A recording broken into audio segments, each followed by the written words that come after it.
Welcome home. We are WNST, AM 1570, Taos, Baltimore. We are Baltimore positive. I think this is going to be mainly a positive thing because I like my next guest so much. We're going to be doing the Maryland Crab Cake Tour next week at Greenmount Station in Hempstead. I'll have the Back to the Future scratch also in the Maryland Lottery. Big thanks to my friends at Curio Wellness and Liberty Pure Solutions and our friends at Liberty Pure getting us out to Carroll County. We're going to have some great guests out there. We're also going to be at Fadley's on the 13th doing crab cakes. I thought it was going to be better baseball on the 13th before the California Anaheim Angels of Los Angeles appear. This guy was the longtime, just did everything with the Orioles, including PR at the end, but worked in the front office in various capacities during the Edward Bennett Williams and Larry Lucchino era, and even prior to that. And we've done the history of Oriole baseball with Charles Steinberg many, many times, and we've done 79, we've done 89, we've done 83, we've done 91, we've done all of that. But the death of Jim Henneman has brought the now president of all things Woo Sox and the mighty Woo of Worcester and the Red Sox family back to his Oriole roots. Where is that 83 Oriole World Series ring you have, Charles Steinberg? Because that is something we need to replicate. I don't care about all those Red Sox rings, you and Larry. I don't want to hear any of that, but I know you have that 83 ring, and that's the most special one, right? I do love that 83 and also the 79. Remember, you get a ring even if you lose the World Series. It's not as elaborate, but it's a ring for winning the league championship. And that 79 season, oh my God, the birth of Orioles magic, the DeCinces home run. I think we all go back on that journey. So I love my 79 and my 83. And I have them here in Worcester. And there have been times when I've displayed all 7 rings that are most improbably achieved by someone who got 2 hits in 2 years at Northwest Little League. Oh, there you go. Charles Steinberg is joining us from Worcester, Massachusetts. So we lost Jim Henneman this week, and it's brought back just this flood of people like you and Rick Vaughn and a whole bunch of other people to come back and talk about Jim Henneman. It's made me go through my archives and the headlines of the Evening Sun where my name. I don't have a picture of me and Henneman. We never took a picture together. If there's one exists, please send it to me. We never took staff pictures at the Evening Sun, even though we were colleagues for 7 years back in the 80s. But when you're talking about a lifer and someone, the encyclopedias, right? The Bob Browns, the Rick Vaughns, the Charles Steinbergs, the Jim Hennemans, the John Stedmans, the people that we could look to and say they can write. John Eisenberg, I want to leave. He's coming on next week. We're going to talk next week in his Bird tapes. There are just very few of any of us left to piece this together. If David Rubenstein called and said, tell me how it used to be, we could do that. But Jim Henneman, the press box being named after him, I would think he is one of the first voices or people you met when little Charles Steinberg showed up at 33rd Street back in the 70s, right? It was. I remember vividly that the first one I met was Lou Hatter in his seersucker suit, always with a shirt and tie.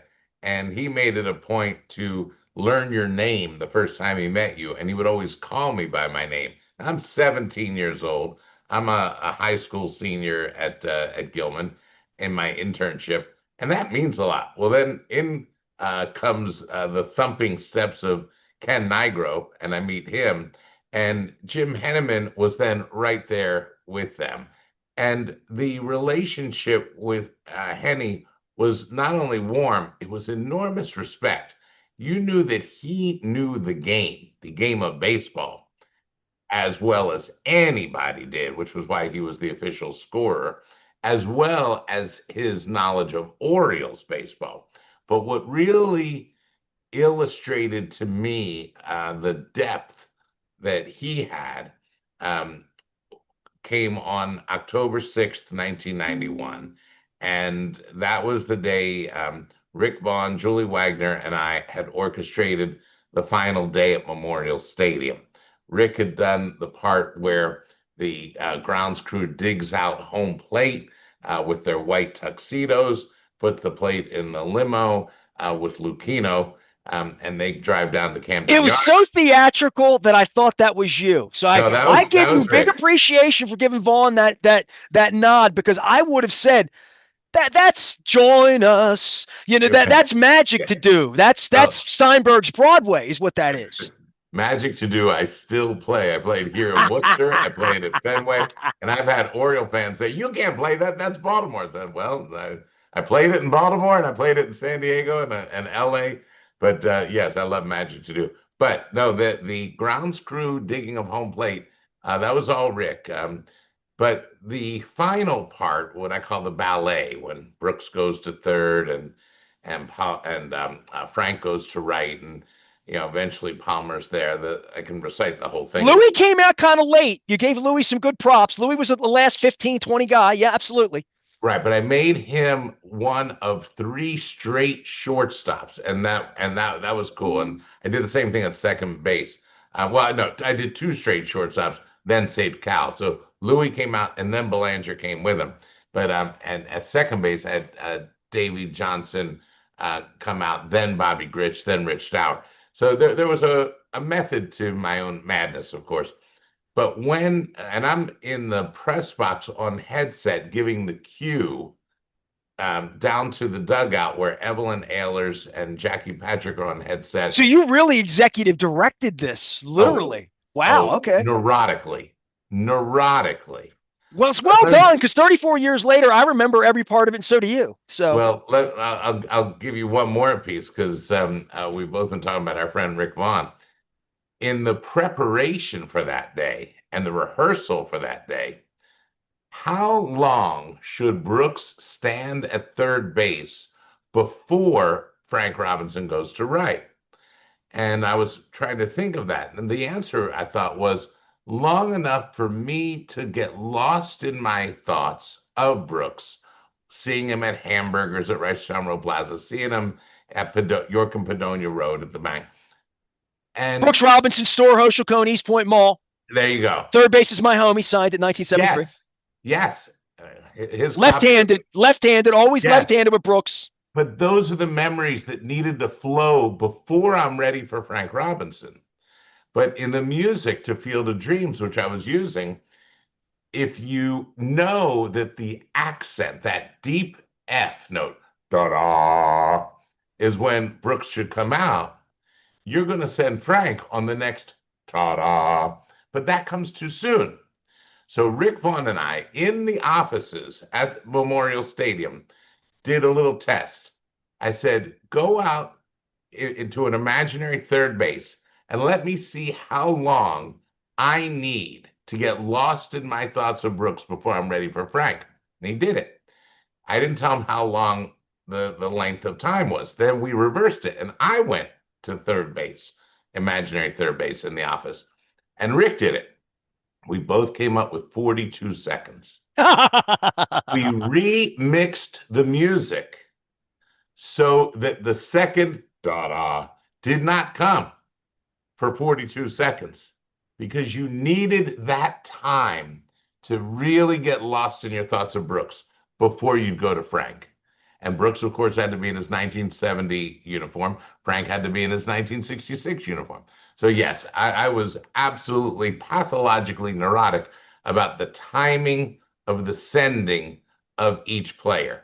So I'm doing that from the press box on headset, Julie Wagner by my side, Evelyn Ehlers, Jackie Patrick are in the dugout sending the guys.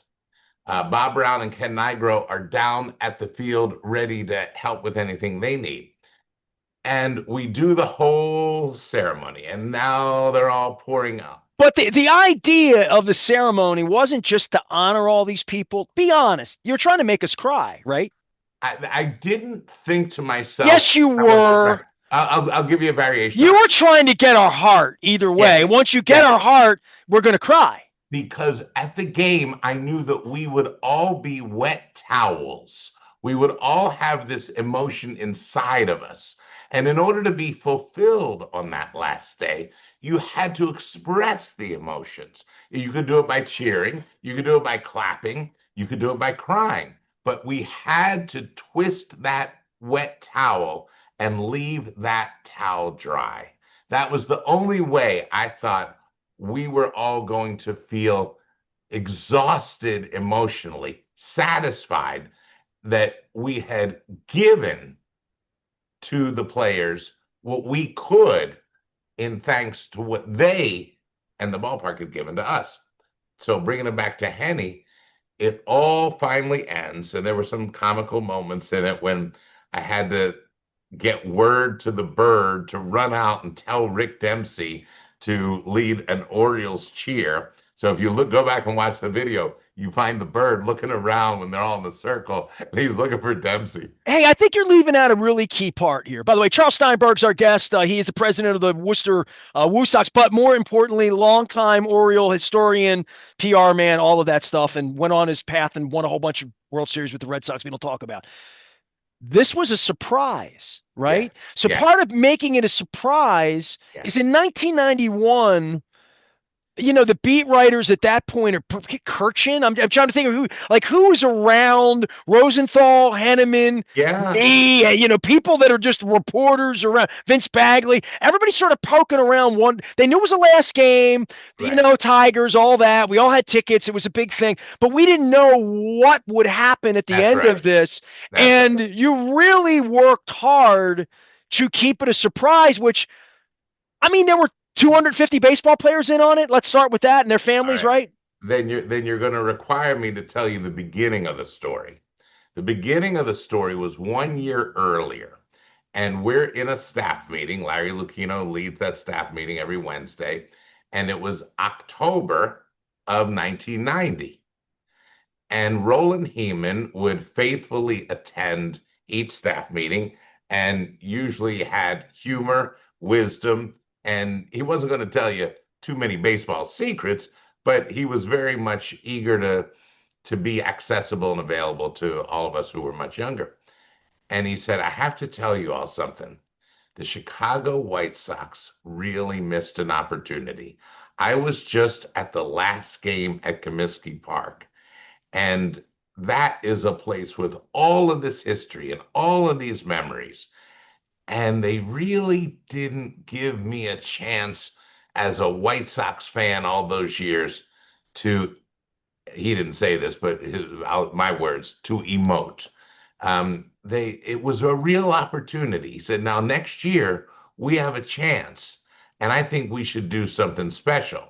So that's where the notion came. Now, at another staff meeting about 2 weeks later, one of the starched shirt, slick revenue generating marketing guys said, yeah, we're going to do the final ceremony. And Lucchino goes, well, what do you have in mind? We're going to have a major concert. And I said, I'm interested in music. I said, well, who will it be?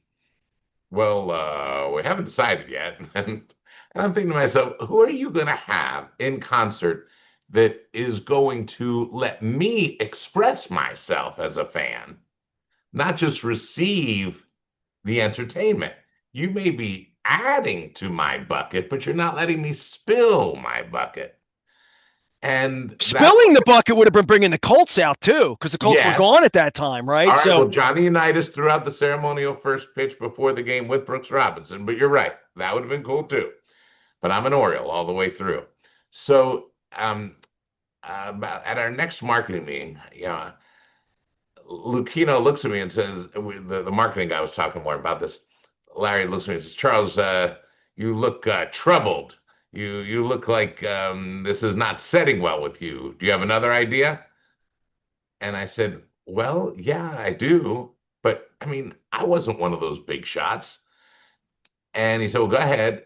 And it was my moment. And I described chapter and verse. I said, we don't tell the fans what's going to happen, but they're going to know that something will happen and they're going to stay.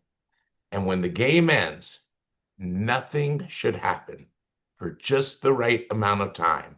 And what's going to happen is a spontaneous ovation, like the end of a 38-year performance of a show. And while they're in this ovation of appreciation for the theater, for the venue that just produced these 38 years of wonderful memories, suddenly Brooks Robinson comes out of the dugout and he's wearing his 1970 uniform and he goes to third base. He's not waving to the crowd. He's going as though he wants to play. He's got his glove, he's got a ball, And we can all picture how Brooks used to groom the third base dirt with his cleats. You can see his feet doing that. He would do this. And it's as though he's wishing there were more guys coming back that he could just stand on that field one more time, as though he were going to play. And at the right moment, out comes Frank Robinson, and he goes to right field. He's in his 1966 uniform, and your memories all go to 1966 and to 69, 70, and And there 71. were no announcing, just so people. No, This is no, just not a players came out, word, and you just knew who the player not a word. was. We didn't need an announcer. Right. We're Orioles fans. We know our guys. No, no, no. Let me be alone with my own personal thoughts. Now, the original vision was Don Buford would go to left and Paul Blair would go to center. There were funny stories that kept some guys from coming. But eventually Don Baylor would go to left also, and Bumbry would go to center. Obviously, Boog would go to first. And at that time, things were still chilly between the club and Eddie Murray. Not between Eddie Murray and me. We were the tightest. But I knew that they were tight. But I thought, what a way to warm those feelings. And so Lee May would go to first base after Boog. And then Eddie, who's active with the Los Angeles Dodgers, would nonetheless come out and go to first. And you're like, how did that happen? And Palmer would be on the mound alone for a good while others came out. Aparicio to short, Belanger to short, Davy Johnson to second, Bobby Grich to second, Rich Dower to second. And you're just looking at generations. Now, McNally would come out, and Cuellar would come out, and Dobson would come out. And there they are, a club, the 420 game winners back together again. You'd have Echebarren come out and Elrod come out. Not, yeah, and you're thinking, well, Rick Dempsey can't be here today because he's active with the Milwaukee Brewers. But out would come Rick Dempsey. How did that happen? Well, Flanagan just threw the last pitch. Yes, so Flatty goes out there and McGregor goes out there. But in 91, the Montreal Expos' Dennis Martinez threw a perfect game. He pitches for Montreal, but here would be Dennis Martinez. And so I'm articulating all of this. And when I'm finished, Lucchino looks at me and says, do you think you can pull that off? Now, this is November of 90. The date is October 91. I looked him dead in the eye. I said, yes, we can pull this off. He said, go. And that's where it started. Now, I got to tell you this because Did you cost us a U2 concert? Is what you're saying? no, watch this. So I call Eddie, who's with the Dodgers. I said, look, let me tell you what this idea is for the final day at Memorial Stadium. I said, but you're in a contract year next year, and we're friends. I'm not going to ask you to miss a Dodgers game if you've got 29 homers or 19 homers or 99 RBI with one game to go. So you've got to make sure you hit your numbers for your next contract because I can't make you miss a Dodgers game when one more game could be the difference in a big contract for you. And he's like, whatever, Charlie, it's another one of your crazy ideas. Well, I kept Eddie posted the entire year. I said, look, we've got this one's coming back, and this one's coming, and Bobby Boyd is coming back, and Willie Miranda is coming back. So make sure you hit your numbers. Well, we go up to see him in Philadelphia when the Dodgers play the Phillies, and we go out to eat afterwards. You're still working on that crazy idea? I've been hearing from other guys about it.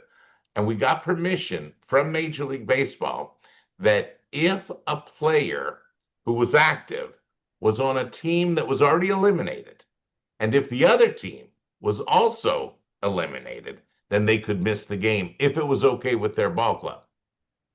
Well, that's how we got Rick Dempsey. He was with the Brewers, but they were eliminated, and the team they were playing with was eliminated. That's how we got Bumbry. He was, I think, a coach with the Red Sox at that point. but Eddie is still in the race with the Dodgers and the Giants. This would heal whatever wounds there still were if Eddie Murray ran out right after Lee May joining Boog Powell at first base. Well, the day before the final day, Eddie has 19 homers and 96 RBIs. I'm like, what are you doing to me? I can't ask you to do it. So he stayed with the Dodgers for that final day. No one ever knew how close we were to having him fly a red eye.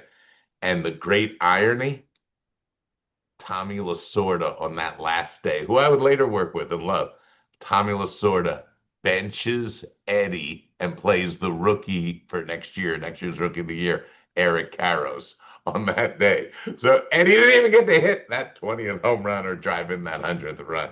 So anyway, those are behind the scenes. Privately, I don't ever ask you about Eddie. Is he pissed he didn't make it at this? All these years later, he's like, man, that was really looked like something on television, right? I mean, when he saw it, I think he would have loved it, but he understood too because I kept him informed all the way from November of '90 all the way till. But that night, he probably called you and said, "Oh my God, what did you do, Charlie?" That wouldn't necessarily be his method of praise, but yes, he did. Charles Steinberg is here. He is an Orioles. So Jim Henneman, you had a story about Jim from that day. So we finished the ceremony, and we're spent. I take the headset off, and he comes up to me, and he is not teary. He is bawling. He is crying tears. And I didn't know that he grew up around 35th Street in center field. I didn't know that. And he said to me, "This was my home. This was my home."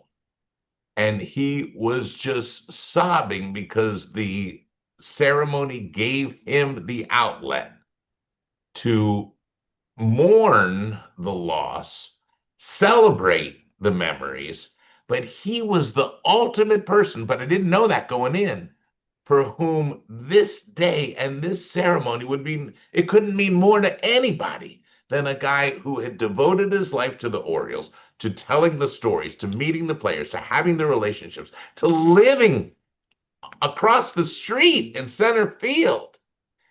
And I actually just recalled that moment this past weekend when the Orioles were here in Boston playing at Fenway. And who do I see but Freddie Tyler? Well, now, Freddie Tyler, and everybody remembers Freddie's dad, Ernie Tyler, the ball boy, who did not miss a game for 43 years, from April 15th, 1960, till he ended his streak intentionally to go to Cal Ripken's Hall of Fame induction. So Ernie Tyler had 11 children. We all remember Jimmy Tyler had one clubhouse, Freddie Tyler had the other. Well, Freddie is still, thank God, with the Orioles. But I said to him, the first thing I said to him, I said, "We lost Henny, huh?" Because it had just been like the day before. And we just talked about Jim Henneman and how he was the epitome of the Orioles fan who got to cover the Orioles. And it wasn't just an Orioles fan who got to cover the Orioles. He was a Memorial Stadium person through and through. He was Crab Cakes and Natty Boh. He was the Memorial Stadium fan that all of us were.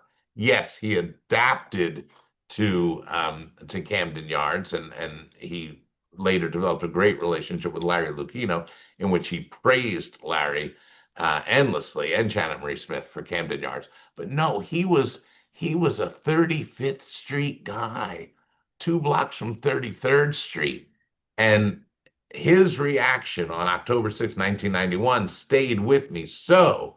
And that was the first thing that Freddie Tyler and I talked about this past weekend, because Freddie was Frisbee Street and 33rd. These are people. Memorial Stadium was their living room, bedroom. And you have to always remember just how much Orioles baseball meant to them, to us.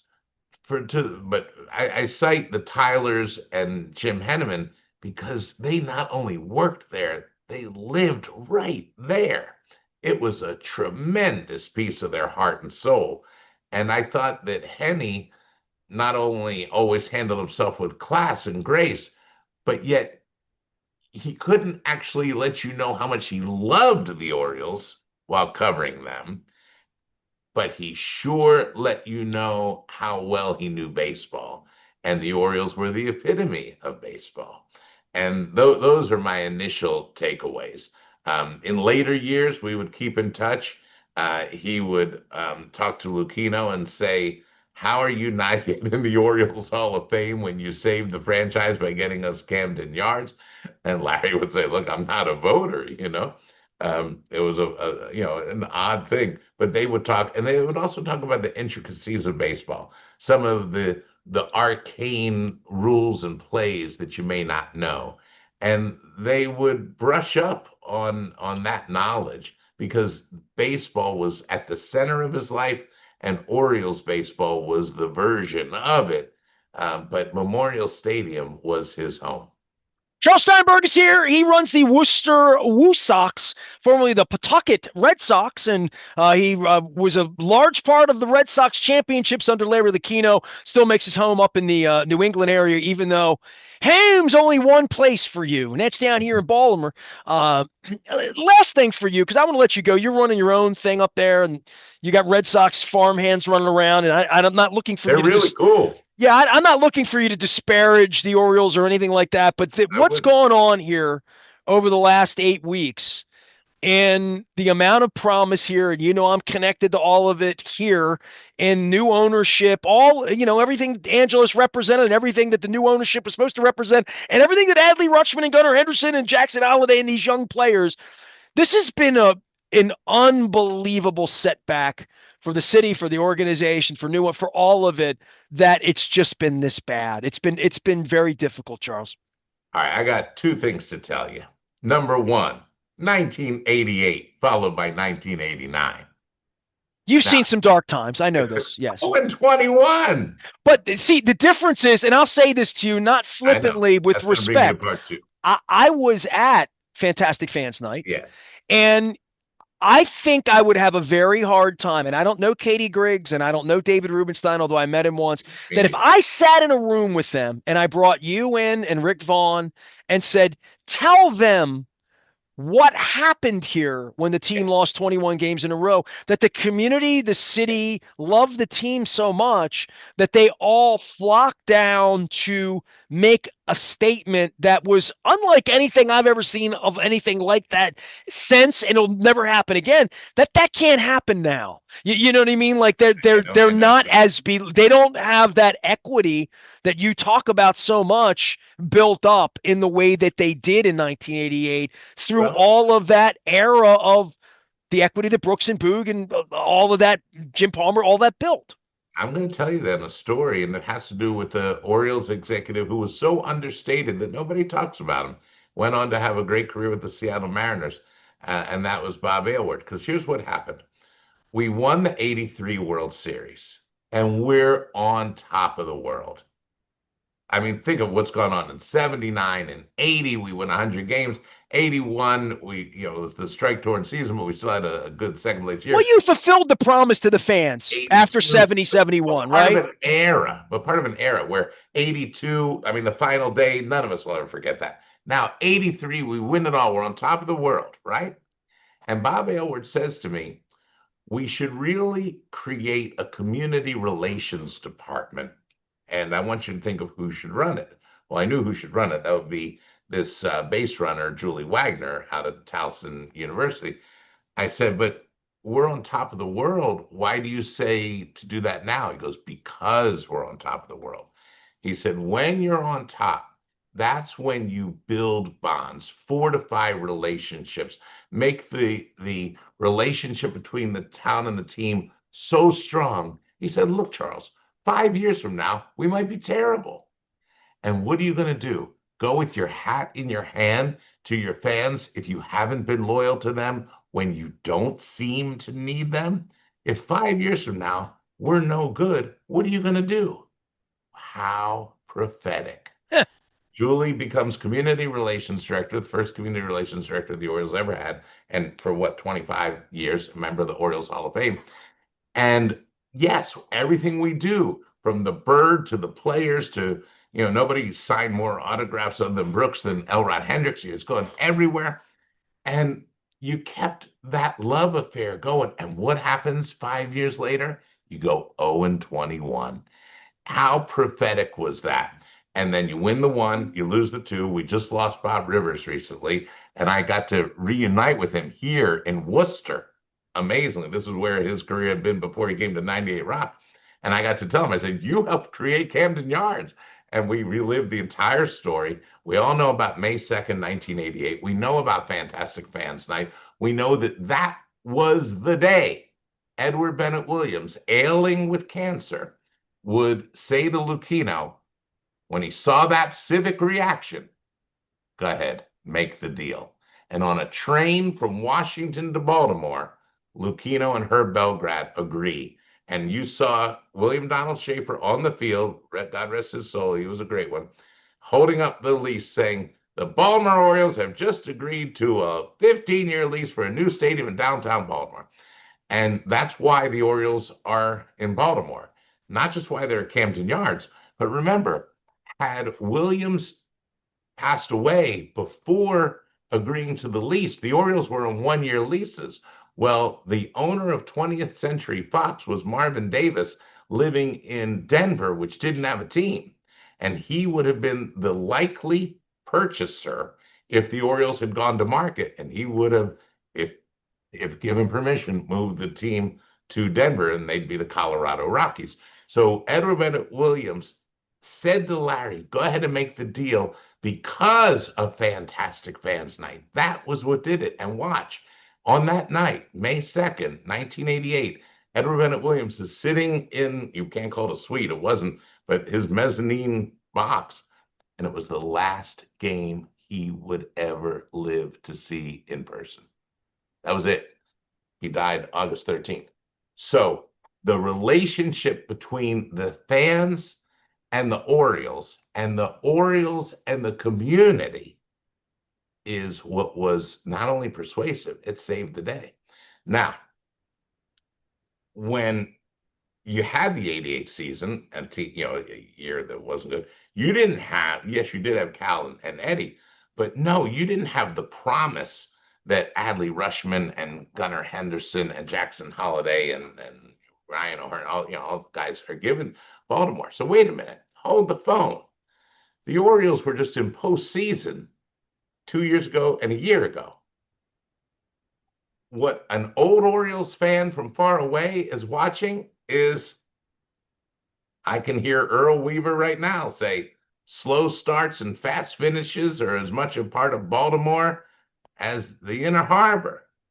Now, why would you give up in May? If you gave up in May in 1973, you would have missed that, 14-game winning streak in August as the Orioles wound up winning the division. What about in 74 when we were 63 and 65 on August 30th in third place behind New York and Boston, and we go 28 and 6 with a week of shutouts in That September? probably saved Earl's job, right? I wouldn't know that. I wouldn't know that. But Might all have, I know though. is you don't judge a season in May. Do you know what Eddie Murray's career average was around May 15th? Probably around 238. He would say to me, "When's my date?" I said, because he would always get off to a slow start, but his average in September was 300, 400, something like that. So you've got great young players. And I've been really impressed with their heart. Now watch this. All my life in Baltimore, San Diego, Boston, Los Angeles, working for the commissioner, I was single, never been married. I come to Worcester. I not only fall in love with Worcester, I fall in love in Worcester. Marry a beautiful, wonderful school teacher who has 3 children. And my middle stepchild declares that he's an Orioles fan. Not when they were good. He did it 3 years ago. And so my Joe, who was 15 at the time, becomes the Orioles fan that I was. Who could have ever imagined it? I mean, he's talking to Palmer about pitching. I just Now, hope it's not a life of suffering. That's all I'm saying, Charles. watch You're this. converting them. It means we need to win. Watch this. He gets to be a volunteer bat boy a day and for a couple of days in Worcester when we're playing Norfolk. He meets Jackson Holiday, who made his AAA debut the other day, this weekend at Camden Yards. Excuse me, this weekend at Fenway Park. I was able to get Joe for his graduation present first row seats next to the Orioles dugout. I'm not there. I'm on the other side of the ballpark. But my 18-year-old stepson is sitting in the first row at Fenway Park next to the Orioles dugout, dressed in Orioles gear all the way. Not wearing that Fenway green, whatever the No, no, heck no. that was. I None of got that it. City Connect that you don't like. He's wearing Orioles all the way. And out comes Jackson Holiday to be the hitter. And he goes over and says, "Hey, Joe, how are you doing?" Joe wanted to fall out of his chair. Jackson Holiday called him by name.